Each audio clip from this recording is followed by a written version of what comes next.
우리 예수 순전한 교회 주일 2부에 모신 모든 분들을 예수님 이름으로 다시 한번 환영합니다. 우리 펫사람이라 한번 다시 한번 이렇게 인사하겠습니다. 잘 나오셨습니다. 한번 인사하겠습니다. 네, 잘 나오셨습니다. 네, 감사합니다. 자, 오늘 하나님 말씀 나누겠습니다. 오늘 말씀은 마가복음 3장 13절부터 19절입니다. 마가복음 3장 13절부터 19절까지의 말씀.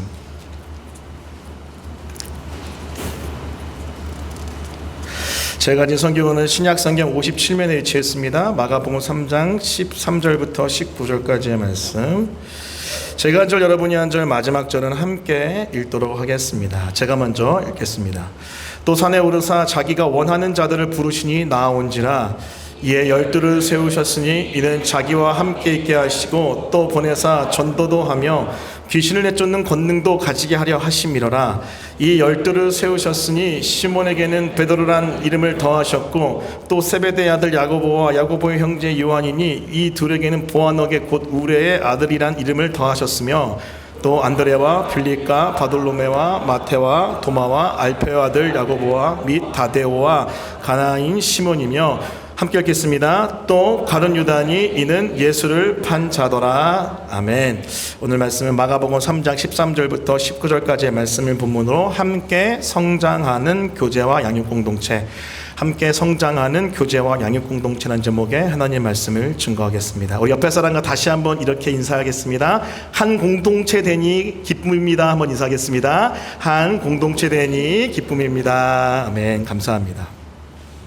여러분, 어떤 공동체든 조직이든 반드시 그 공동체와 조직을 이끌어가는 비전과 핵심 가치, 소명들이 존재합니다.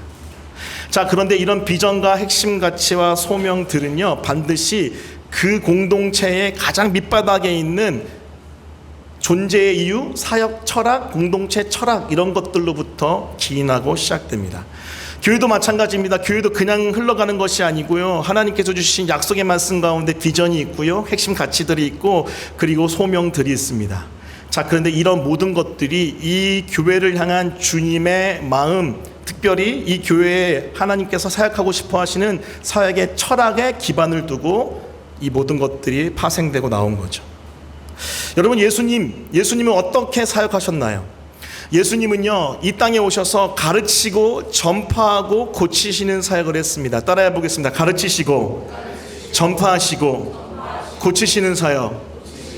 가장 중요한 예수님의 사역은 마가복음 10장 45절에 나온 것처럼 대속물로서 여러분 구원자의 사명을 이루는 것이 가장 중요했겠죠. 다시 말하면 십자가에 죽으시고 부활하시는 것이 예수님의 가장 중요한 사역이셨겠죠. 하지만 더불어서 예수님이 이 땅에서 천국복음으로 사람을 살리시고, 그리고 하나님 나라의 메시지로 사람을 기르시고 가르치시고, 그리고 치유의 능력으로 영혼들을 고치시는, 육체를 고치시는 그런 역사를 하셨습니다. 자, 그런데 그 밑바닥에도 이러한 공동체의 이러한 예수님의 사역의 밑바닥에도 아주 중요한 사역의 철학이 있다는 거죠.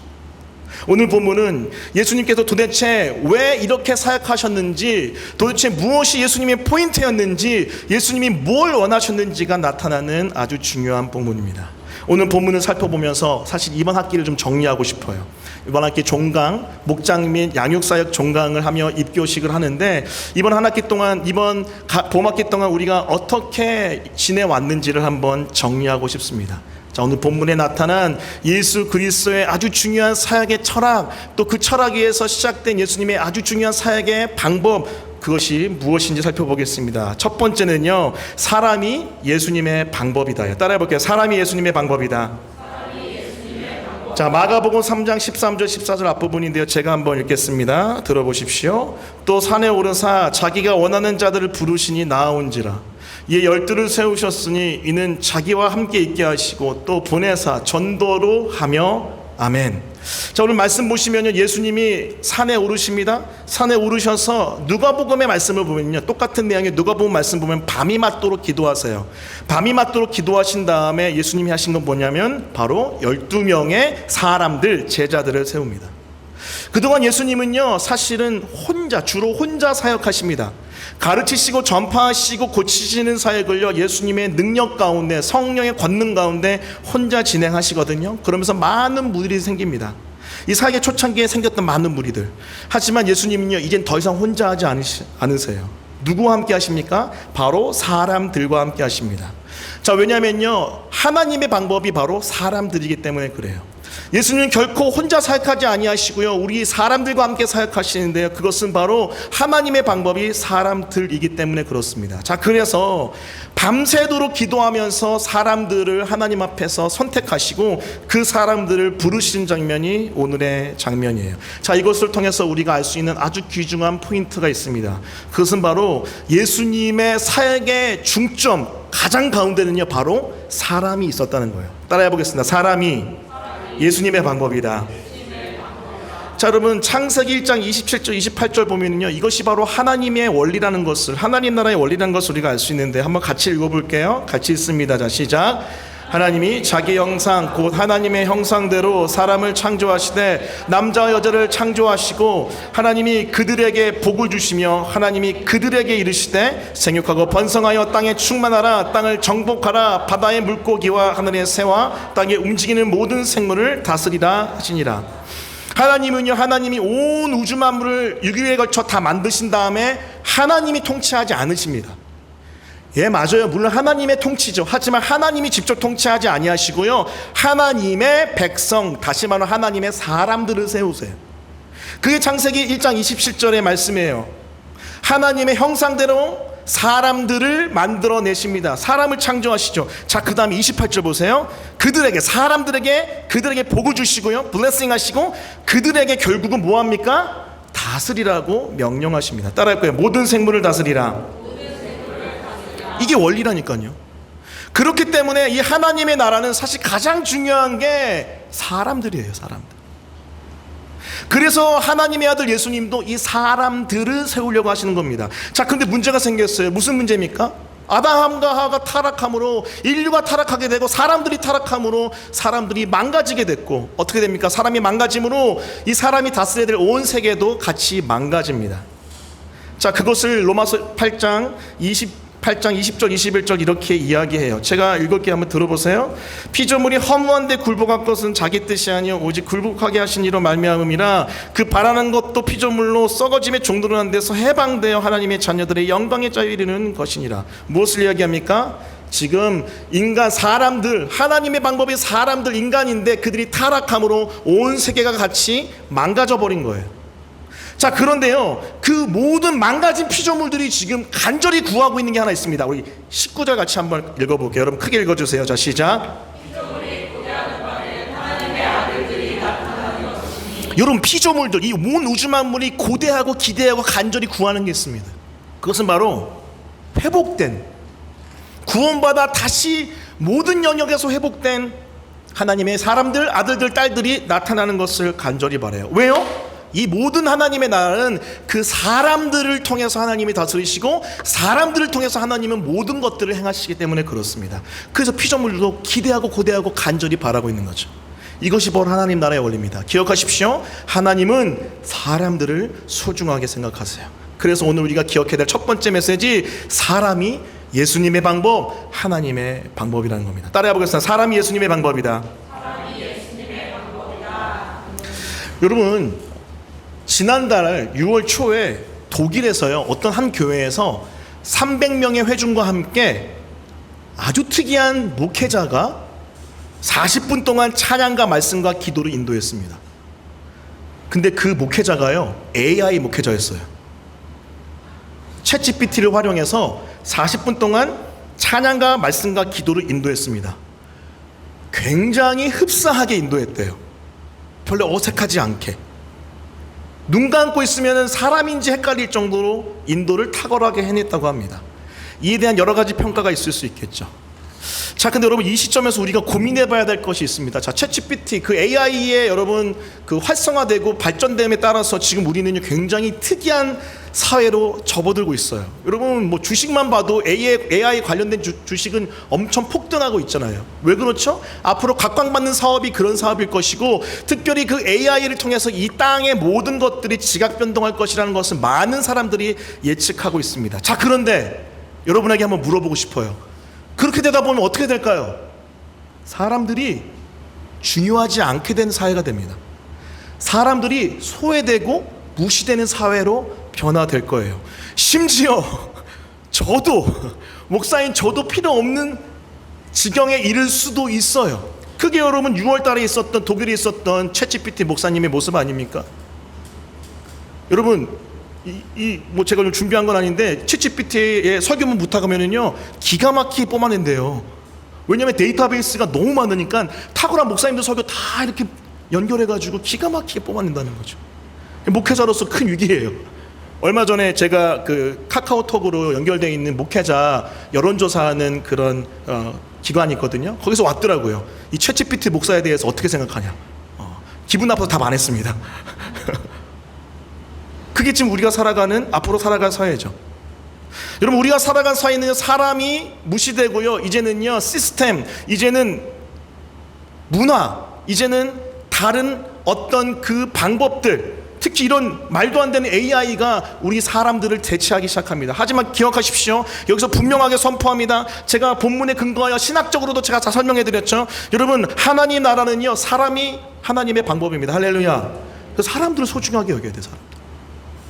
여러분, 학교가 잘 되려면 어떻게 되는 줄 아세요? 학교? 저는 기독교 대안학교에 대한 비전과 꿈이 있어요. 근데 학교가 되게 잘 되려면은요, 지금 아내도 이제 국제기독대안학교 선생님으로 섬기고 있고, 우리 아이들도 이 킥스, 코리안 인터내셔널 크리스천 스쿨 기독교 국제대안학교의 학생들로 장학금 받고 다니고 있습니다. 그래서 여러분 너무 잘 알아요. 대안학교에 대해서 잘 아는데, 제가 내린 결론이 있어요. 학교가 잘 되려면요, 이런 퍼슬러티도 중요하고 여러 펀딩도 중요하고 다 중요한데요, 학교가 잘 되려면요 선생님이 바로 세워지면 돼요. 선생님 너무 중요합니다. 최근에 이 근처에 있는 어떤 초등학교에서 굉장히 가슴 아픈 일이 났습니다. 23살, 4살 밖에 되지 않은 초등학교 선생님, 1학년 선생님이 교실에서 자살을 해버렸어요. 어떤 이유인지 아직 다 밝혀지진 않았지만은 많은 사람들이 너무나 많은 학부모 상담 가운데 있던, 또 일을 하다가 생겼던 스트레스 때문에 자살했을 것이라고 이야기합니다. 여러분, 너무나도 가슴 아픈 일이에요. 이 건 때문에 지금 많은 교사들이 그 초등학교 앞에 가서 조화를 놓고 추모를 하고 있습니다. 그러면서 무슨 이야기하는 줄 아세요? 우리 교권을 회복해야 된다. 저는 근데 오늘 설교와 연결해 보면 이렇게 이야기하고 싶어요. 여러분, 그 교사 한 사람 한 사람 너무 중요합니다. 너무 중요합니다.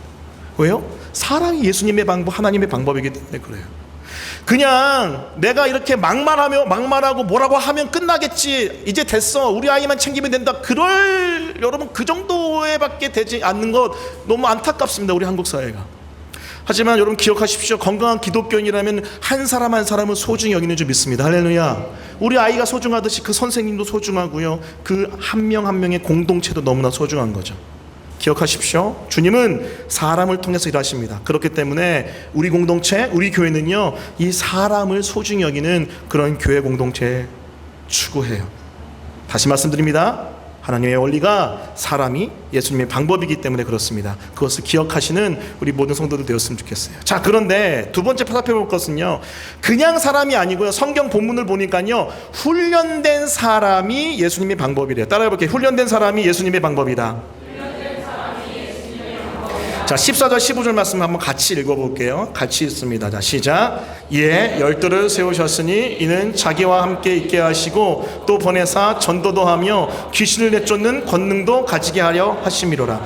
자, 예수님이 12명 세웠어요. 그런 다음에 주님이 하셨던 가르치고 전파하고 고치시는 사역을 바로 맡기고 확 보내지 않으십니다. 우리 주님은요, 그 12를 세우신 다음에, 자, 14절 중반에 보면 이런 말씀 있죠. 자기와 함께 있게 하십니다. 그렇게 자기와 함께 있으면서 펠로우십, 교제하면서 거룩한 영향력을 흘려보내며 그들을 양육하고 그들을 때로는 훈련하면서 그들을 보내어 전도도 하게 하고 귀신 내쫓는 권능도 행하게 하시는 거죠.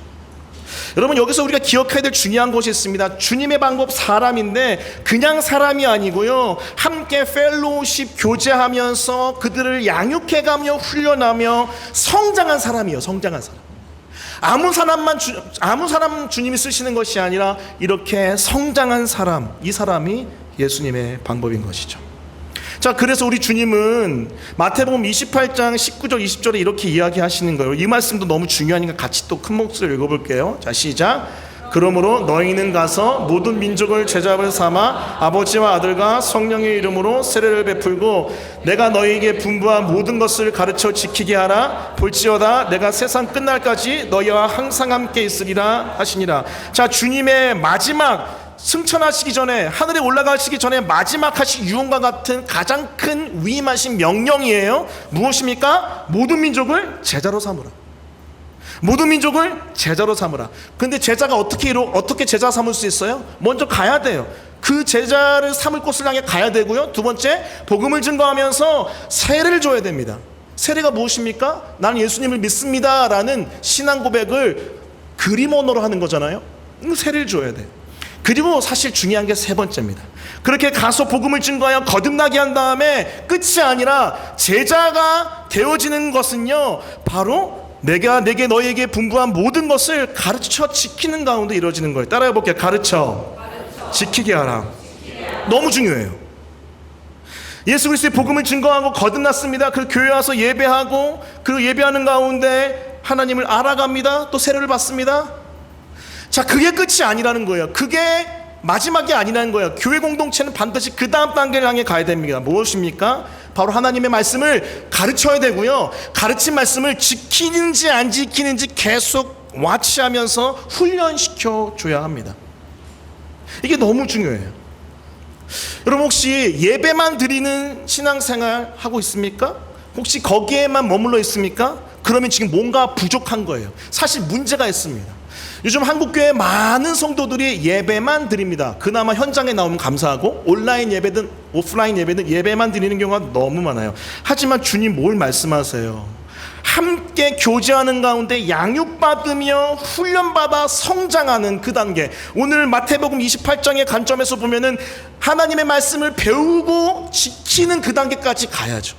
다시 맞고 말하면 교회는 어떻게 해야 될까요? 교회는요, 예배만 드리고 여러 가지 다양한 이벤트 하면서 뭔가 몸집을 불려가는 거 아니에요. 그러면서 겉으로 봤을 때 바깥에 나가서 여러 사역을 하고 뭐 좋아요. 다 중요합니다. 예배도 너무 중요하고, 저 예배 인도자 출신이에요.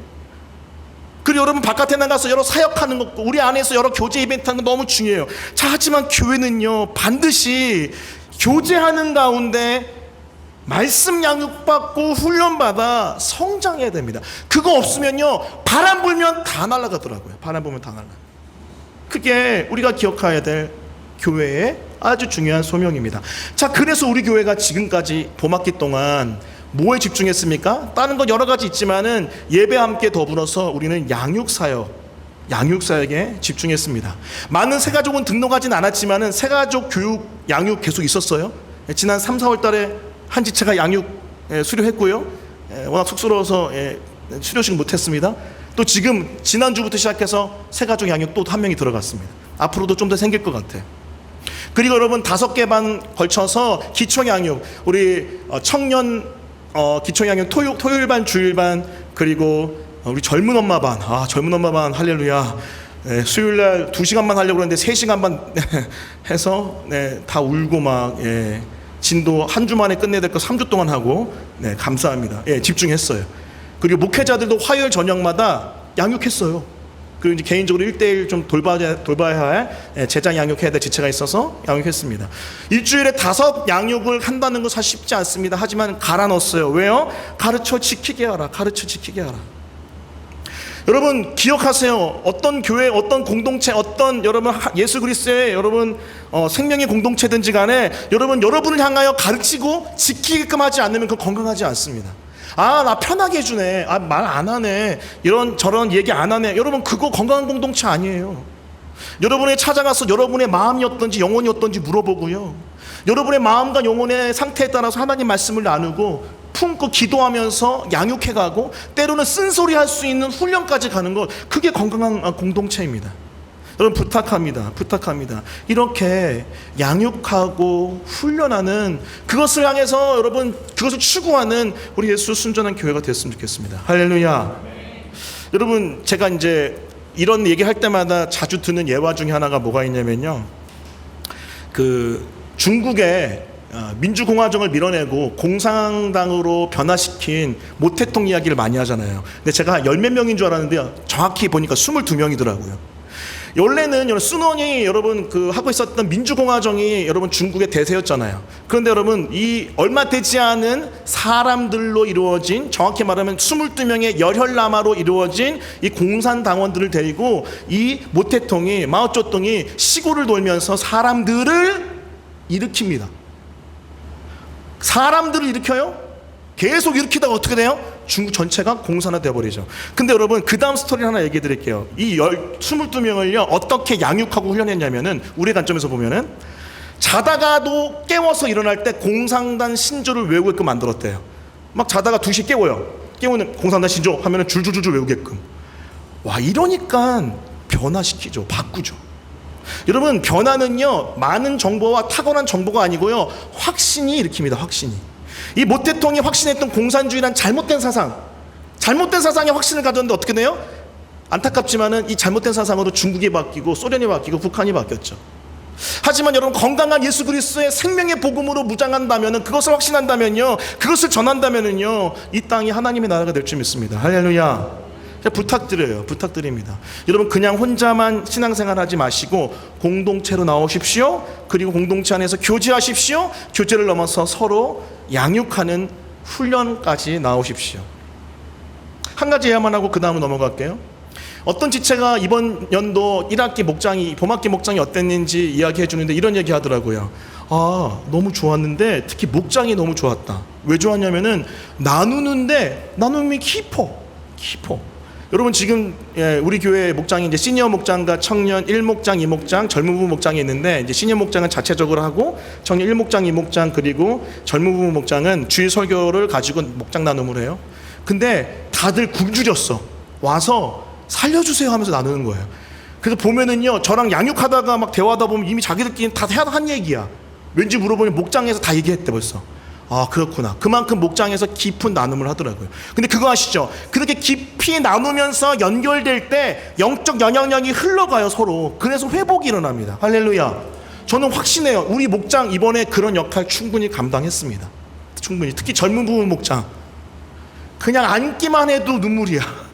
왜요? 육아 때문에 지치고 힘들었는데 우리 육아의 동지들 손만 잡아도 눈물이 주르륵. 그러면서 서로가 나눌 때 많은 회복이 있었죠. 근데 또 어떤 한 지체가 이런 얘기 하더라고요. 그렇게 나눔도 좋았고 그것도 힐링이었지만은 양육을 받으니까 또 다른 성장이 있는 것 같다라고 나누는 지체들도 있었습니다. 무엇입니까? 그렇게 수평적으로 교제하는 가운데 말씀의 은혜를 나누고 기도의 제목을 나눌 때 서로가 영적 영향력을 주고받으면서 힐링의 역사, 돌봄과 회복이 있는 교제 공동체 역사가 나타나지만, 사실은 그 다음 스텝은 뭐냐면요, 하나님을 닮은, 예수님을 닮은 성장이 일어나야 되잖아요. 근데 성장은요 영적 리더십과 함께 공동체 하나 들어와서 말씀과 기도로 애쓸 때 성장이 일어나거든요. 그래서 그런 고백을 하더라고요. 아, 이렇게 나누는 걸 넘어서 훈련받고 양육받을 때 성장이 일어난다는 거예요. 다시 도전합니다. 우리 공동체 지금 한 학기 동안 잘 해왔는데요, 계속해서 이런 양육 훈련하는 공동체 되었으면 좋겠습니다. 할렐루야. 자, 2학기 때도 여전히 기초 양육할 거고요, 제자 양육할 거고요. 젊은 엄마들은 좀 고민해 볼게요. 젊은 엄마들은 특수반 한번 만들어야 될 것 같아요. 젊은 엄마들 좀 고민해보고, 새가족반도 계속 진행되고, 중보기도학교 그리고 성경통도학교, 말씀묵상학교를 진행할 겁니다. 2학기 때 진행할 때, 가을학기 때 진행할 때 함께 참여하셔서 훈련과 양육 가운데 변화된 하나님의 방법, 예수님의 방법이 다들 되었으면 좋겠습니다. 그것이 훈련된 사람이 예수님의 방법이다라는 메시지입니다. 자, 마지막 세 번째입니다. 자, 세 번째는요, 연약하지만 훈련으로 변화된 사람이 예수님의 방법이다. 한번 마가복음 3장 16절부터 19절 읽어볼까요?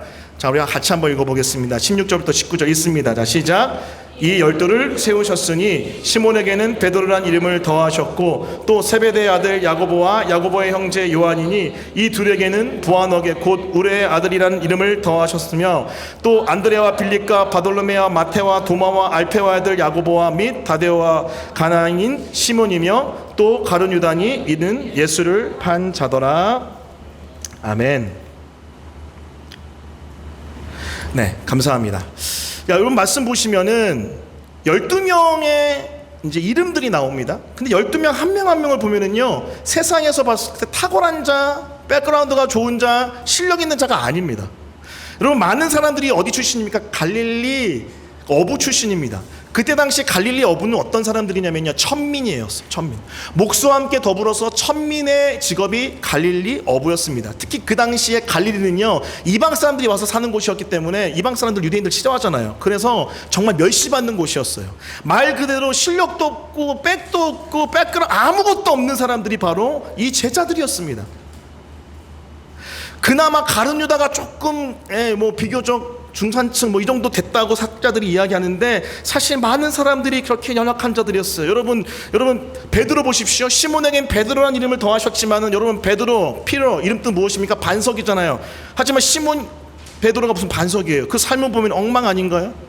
너무나 급하고 인격도 잘 안 돼 있고 맨날 졸고, 그리고 결정적인 순간 예수님 떠나고, 그게 바로 시몬 베드로 아닙니까? 그리고 여러분 야고보와 요한의 별명이 뭐예요? 보아너게, 곧 우레의 아들이라. 우레, 천둥과 번개. 왜 이런 별명 붙었는 줄 아세요? 너무 성격이 급해, 너무 강해. 그래서 이런 별명 붙은 거예요. 그리고 누구까지 여러분 불렀어요? 19절 예수를 판 자인 가룟 유다도 불렀습니다. 이것을 통해서 알 수 있는 건 뭐냐면요, 훈련으로 변화된 사람들은요, 된 사람들 변화시키는 게 아니에요. 괜찮은 사람들 아니에요. 다 이미 성장한 사람들이 아닙니다. 아주 악하고 약하고 부족한 연약한 자들, 이 연약한 자들을 주님이 부르셔서 훈련시켜서 은혜 가운데 변화시켜 사용하시는 거죠. 여러분 기억하십시오. 우리 주님은요, 이렇게 연약하지만 훈련으로 변화된 사람들을 사용하시는 주님이십니다. 여러분 세상에선 이런 말이 있어요. 저도 살다 보니까요, 경험적으로는요, 이 말이 굉장히 공감이 갈 때가 많아요. 사람은 고쳐 쓰는 게 아니다. 사람은 고쳐 쓰는 게 아니다. 이런 얘기 많이 들어보셨죠? 사람 잘 안 변한다. 하지만 이게 여러분 기독교적인 가치관일까요? 기독교적인 세계관일까요? 여러분 성경은 그렇게 얘기하지 않습니다. 성경은 아무리 변할 것 같지 않은 연약하고 부족한 사람일지라도 복음의 능력으로 변화하여 예수님의 사람이 되는 거예요. 할렐루야. 이게 바로 성경의 메시지 아닌가요? 자, 그렇기 때문에 우리 공동체 연약하고 부족한 사람들 다 웰컴하고 받고 그들을 품고 변화시키는 그런 공동체가 되어야 될 줄 믿습니다. 자, 우리 공동체의 콜링 중에 하나가 무엇입니까? 우리 공동체의 아주 중요한 사명 중에 하나가 바로 아둘람 공동체예요. 말씀 볼게요. 사무엘상 22장 1절 2절 같이 한번 읽겠습니다. 있습니다. 자, 시작. 그러므로 다윗이 그곳을 떠나 아둘람 굴로 도망하매 그의 형제와 아버지의 온 집이 듣고 그리로 내려가서 그에게 이르렀고, 환난당한 모든 자와 빚진 모든 자와 마음이 원통한 자가 다 그에게로 모였고, 그는 그들의 우두머리가 되었는데 그와 함께한 자가 400명 가량이었더라. 아멘. 자, 여러분 이 말씀 저에게 너무나 중요한 말씀인데요, 작년에 제가 하나님의 부르신 가운데 5월 첫째 주 둘째 주에 개척을 결단을 하고 응답을 받아 결단을 하고 난 다음에 기도에 들어갔습니다. 하나님, 언제 어디서 누구와 함께 개척해야 됩니까? 라는 그런 기도에 들어갔어요. 그러다가 이 기도가 왜로 바뀌었습니다. 왜 기도에 대해줘라고 하면서 어떤 교회를 원하십니까? 라는 기도로 바뀌었는데, 그런데 그럼에도 불구하고 계속해서 했던 기도가 뭐냐면 누구와 함께 개척해야 됩니까? 라는 기도였습니다. 근데 여러분 저 아시겠지만 저는 좀 마지막 때 막 세례요한, 믿음의 용사 이런 거 추구하잖아요. 자, 그래서 부족하지만 나의 리더십 속에서 개척되는 교회의 그림을, 굉장히 강한 어떤 믿음의 용사의 그림을 그렸어요. 그래서 처음에 사람들을 모을 때 한 10명 정도 정말로 하나님 앞에서 훈련된, 혹은 아직 좀 부족하면은 그 사람들 한 1년 동안 훈련시켜가지고 1년 뒤에 개척해야지, 그런 생각 가지고 있었습니다. 근데 어느 날 예배를 드리는데 주님이 이런 감동과 울림을 주시는 거예요. 승우가, 그거 아니다. 그거 아니야. 된 사람 아니고, 그리고 훈련시켜서 변화 가능할 만한 그런 사람들이 아니라 연약한 자들을 품으라, 이렇게 하시는 거예요. 주님, 마지막 때 세례요한, 강한 용사, 막 이런 부르심과 저의 방향인데 주님 왜 그렇죠? 근데 주님 주셨던 마음이 뭐냐면은, 주님은 지금 이 시대에 너희 교회가 아둘람굴처럼 되길 원한다고 하시면서 이 말씀에 감동을 주셨습니다. 아둘람굴이 무엇입니까? 다윗이 사울의 폭정에 의해서 도망다니잖아요. 도망다니다가 여러분 블레셋 땅 가드 왕이 다스린 곳까지 갑니다. 거기가 어디예요? 여러분 골리앗 고향 아니에요? 근데 여러분 얼마나 힘들었으면은 그곳까지 숨어 들어가서 있었냐고요. 근데 걸리잖아요. 걸려 죽기 직전까지 갑니다. 그때 여러분 21장 마지막에 보면요, 다윗이 미친 척해요. 안 미쳤어요. 근데 미친 척해요. 그러면 침을 질질 흘리면서 위기를 모면합니다. 말 그대로 밑바닥까지 간 거죠. 비참한 거죠. 자, 그러면서 떠났습니다. 떠났는데 그 블레셋과 그 유다의 가운데 아둘람이라는 굴이 있었어요. 그 아둘람 굴로 도망쳤는데, 이 아둘람이 뜻이 여러분 피난처라는 뜻입니다. 도망했는데 거기에 이 다윗의 형제들, 가족이 다 모여요. 왜냐하면 다윗만 위험한 게 아니라 다윗 형제도 멸문지족이니까 다 죽여버리잖아요. 그래서 다 모인 거죠. 자, 근데 그 모일 때 누구도 모이냐면 2절 말씀이 중요해요. 2절 말씀. 환난당한 모든 자, 빚진 모든 자, 마음이 원통한 자가 다 거기로 모입니다. 왜 환난당하고 빚지고 마음이 원통할까요? 자신의 문제점, 연약하고 부족함이 있어서 그랬을 수도 있지만, 많은 학자들과 목회자들 이렇게 또 해석을 합니다. 그때 당시 폭정, 사울의 폭정 때문에 많은 의인들이 환난당하고 그리고 빚지고 마음이 원통할 수밖에 없었다. 자신의 연약함이든 사울의 폭정이든 그렇게 무너져 내린 사람들이 다 어딜 향해 가냐면요, 다윗이 있는 아둘람 굴로 들어갑니다. 근데 기가 막힌 거 뭐냐면요, 그 아둘람 굴에서 다윗을 리더십으로 삼아서 하나님께서 그들을 회복시키시고 그들을 훈련시키시고 그들을 일으키셔서 뭘 만드냐면요, 하나님의 다윗의 용사를 만듭니다. 여기 400명가량이라고 되어 있는데, 이 400명은요 나중에 하나님의 놀라운 역사 가운데 다윗의 왕궁에 400명의 용사가 돼요. 하나님이 이 말씀을 주시는 거예요. 그러면서 지금 이 시대에 환난당하고 빚지고 원통한 사람 너무 많다, 너무 많다. 그들이 올 때 막지 마. 그들을 품어줘. 그들을 기다려줘. 그들을 이해해줘. 그들을 목양하고 양육하고, 그리고 어느 정도 때가 되면 훈련하고, 그렇게 했으면 좋겠다. 그 마음이 제 마음에 부어졌습니다. 그래서 바로 개척했어요. 그 하나님 주신 감동 가운데 바로 개척 시작했고, 9월 18일부터 시작해서 3개월 동안 개척 준비 모임을 하고 작년 12월 25일에 시작을 했죠. 근데 여러분 기억하시죠? 보통 개척 준비 모임은요 그냥 일주일에 한 번 주일날 저녁 때쯤에, 오후 때쯤에 기도 모임 하면서 해요 보통. 그런데 모인 사람들이 보니까요 문제가 있어요. 주님이 그런 사람들만 보내줘. 뭔지 아세요? 예배를 안 드려. 여러분 저희 입장에서는 좀 사실 지금에서 얘기하자면 굉장히 당황했습니다. 하나님 보내준 사람들이 온라인 예배 드리거나 아니면 교회를 떠나 있거나, 그런 사람들 대부분 보내주신 거예요. 그런 사람을 데리고 무슨 기도 모임을 해요? 먼저 예배를 드려야죠. 그래서 사실 작년 9월 18일 9월 셋째 주 주일 그리고 금요일부터 우리 교회는요 사실은 그때부터 어떻게 보면 개척이 된 거예요. 매주 주일 예배 그리고 금요 예배 드리면서 예배부터 회복하기 시작했습니다. 그리고 이제 시작이 됐어요. 개척이 시작되는데, 개척한 다음에 제가 집중했던 건 뭐냐면요, 이 영혼들의 회복이에요. 이 연약한 자들의 회복, 이 아프고 병든 자들의 회복, 눌리고 상한 자들의 회복이었습니다. 여러분 한 학기가 지났거든요. 귀한 간증들을 많이 저에게 이야기하더라고요. 목장을 넘어서 양육하는 지체들 가운데서도 이런 많은 간증을 해옵니다. 사실 여러분 솔직히 지금 이제 한 학기 지났으니까 하는 얘기인데 힘들었습니다. 힘들었어. 아니 생각보다 바닥이야. 생각보다 많이 그 바닥 정도가 아니라 파고 들어갔어. 그래서 그 지체들을 품고 양육하고 말씀과 기도 가운데 끌어내고 이끌어가는 건 쉽진 않았지만, 그래도 하나님께서 은혜 주셔서 지금 여기까지 올 수 있었어요.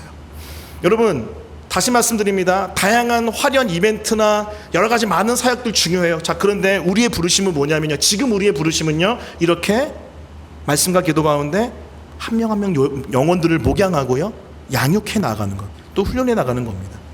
그것이 바로 우리 공동체가 지금 지나고 있는 과정이에요. 또 새가족들이 지금 오고 있어요.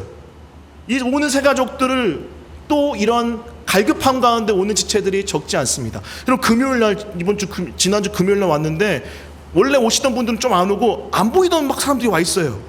근데 여러분 지난주 금요일날 저 깜짝 놀랐습니다. 참여하셨던 분들 기억나시죠? 기도하다 무서워가지고 제가, 왜냐면 제가 그날 이제 포인트가 뭐였냐면은 이제 예루살렘 입성이었잖아요. 예루살렘 입성할 때 호산나 다윗의 자손이 외침이잖아요.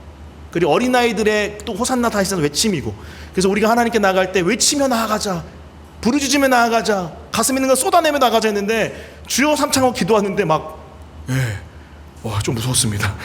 왜냐하면 그만큼 가슴 속에 있는 한을 쏟아내며 기도하는 많은 영혼들이 있더라고요. 우리 교회 교인이 아니에요. 뭘 의미할까요?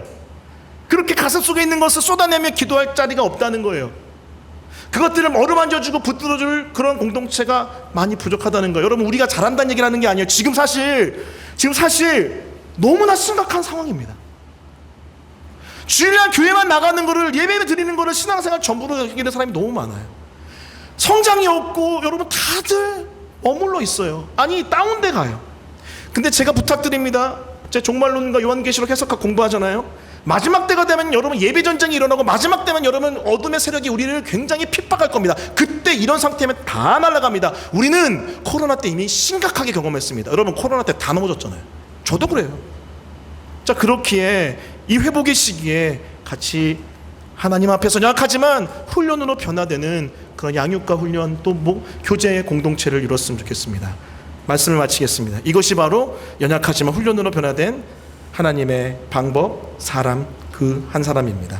자, 오늘 말씀을 정리하는데 오늘 말씀은 복잡하지 않습니다. 예수님은 이렇게 사역하셨어요. 사람이 예수님의 방법이고요, 훈련된 사람이 예수님의 방법이고, 특별히 연약하지만 훈련으로 변화된 사람이 예수님의 방법입니다. 이런 것들을 추구하기 때문에 우리는요 이렇게 이야기해 볼 수 있어요. 함께 성장하는 교제와 양육 공동체. 따라해 보겠습니다. 함께 성장하는 교제와 양육 공동체. 그런 공동체가 우리 공동체요. 앞으로도 이런 길을 계속 걸어갈 건데요. 함께 마음을 모아주는 우리 모든 성도들 되기를 예수 그리스도 이름으로 간절히 축원합니다. 아멘. 제가 기도하고 오늘 말씀 마칩니다. 하나님 감사합니다. 오늘도 하나님의 음성 들었습니다. 한 학기 목장과 양육 사역 종강을 맞이해서 함께 성장하는 교제와 양육 공동체에 대한 메시지 들었습니다. 주님, 머물러 있지 않게 하시고 하나님의 방법이 사람일지인데 훈련으로, 특히 연약하지만 훈련으로 변화된 한 사람 한 사람 되어 주님 앞에 나타날 수 있도록 도와주시옵소서. 그 어떤 것보다 한 사람을 소중히 여기는 우리 교회 될 수 있도록 붙잡아 주시옵소서. 감사드리며 예수 그리스도 이름으로 기도합니다.